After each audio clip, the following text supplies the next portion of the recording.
దేవుని బిడ్డలారా, ఏది ఉన్నా లేకపోయినా నీ జీవితంలో ధైర్యాన్ని మాత్రం విడిచిపెట్టదు. కొన్నిసార్లు రోగాలు అకస్మాత్తుగా నీ మీద పడవచ్చు. నిన్నటిదాకా బాగానే ఉందండి, ఫీవర్ వచ్చిందండి, డాక్టర్ దగ్గరికి వెళ్తే డాక్టర్ గారు ఏదో భయపడుతున్నారండి.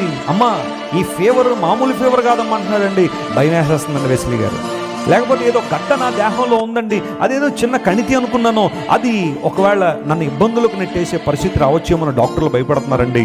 రావచ్చు భయం. కొన్నిసార్లు అప్పుల బాధలు, నువ్వు చేయని రుణాల భవిష్యత్తు నీ మీద పడవచ్చు. ఎవరికో మేలు చేద్దామని మధ్యలో నిలబడి సంతకాలు పెట్టుంటావేమో, షూరిటీలు పెట్టున్నావేమో. అయ్యో వాళ్ళ ఇబ్బందులు ఉన్నారు, ఆ ఇబ్బందులను బయటకు వస్తే చాలు అన్న ఉద్దేశంలో మంచి మనసుతో నువ్వు నిలబడి షూరిటీలు పెట్టి మధ్యలో నిలబడి డబ్బులు ఇప్పిస్తే కొంతకాలం అయిపోయిన తర్వాత డబ్బులు తీసుకున్న వాళ్ళు, మేమేమండి ఎవరితో చెప్పుకుంటారో చెప్పుకోండి, గట్టిగా మాట్లాడంటే పోలీస్ కేసు పెడతాం, హెరాస్మెంట్ కేసు అని ఒకవేళ నిన్ను బెదిరిస్తున్నారా? నువ్వు మంచి చేసి కీడు ఎదుర్కొంటున్నావా? మంచి చేసి వాళ్ళకి చెడ్డ అయిపోయావా? అలాంటి పరిస్థితుల్లో హృదయం చాలా బాధ అనిపిస్తుంది. కష్టపడుతున్న నీవు, ప్రయాసపడుతుంది నీవు, అనుభవిస్తుంది ఎవరు అన్నట్టుగా నీ జీవితం అయిపోయిందా? భయం వేస్తుందా భవిష్యత్తు మీద?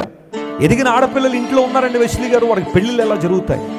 లేదా వివాహాలు జరిగి ఇంకా పిల్లలు పుట్టడం లేదు, వచ్చిన వాళ్ళందరూ కూడా ఇంకెప్పుడు అని అడుగుతున్నారండి. అందరూ బట్టి ఏం చెప్పాలో అర్థం కాక బయటకు రాలేకపోతున్నామండి అని ఇళ్లలోనే కూర్చున్న భార్యాభర్తలు చాలామంది సమాజంలో కనబడుతున్నారే. ఏదో రకమైన భయం భవిష్యత్తు నీ జీవితంలో ఉంటే ద బైబిల్ సేస్ ఎప్పుడూ కూడా ధైర్యాన్ని విడిచిపెట్టద్దు.